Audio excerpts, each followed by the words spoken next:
पाकिस्तान ने दोस्त ममालिक के साथ मिलकर डिस इन्फॉर्मेशन के खिलाफ इक़दाम किए। इस सिलसिले में अवाम में मजीद आगाही पैदा करने की जरूरत है। वज़ीर ख़ारजा बिलावल भुट्टो ज़रदारी का ग्रुप ऑफ फ्रेंड्स इफ्तिताही इजलास से वर्चुअल खिताब में डिस इन्फॉर्मेशन को मौजूदा दौर का बड़ा मसला करार दिया। कहा, इक़दाम मुत्तहिदा की कमेटी को मसले के हल के लिए किरदार अदा करना होगा, मुअस्सर लाहेअमल बनाना होगा।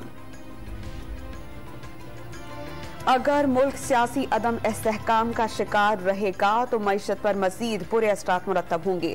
बरवक्त फैसले न करने की वजह से मईशत मुतासिर हो रही है। वाइस चेयरमैन तहरीक इंसाफ शाह महमूद कुरैशी की मुल्तान में मीडिया से बातचीत। कहा, पैसा मनी लॉन्ड्रिंग के जरिए बाहर भेजा जाता रहेगा तो उसको बैनुल अक़वामी अवामिल से नहीं, चोर बाजारी से ताबीर किया जाएगा।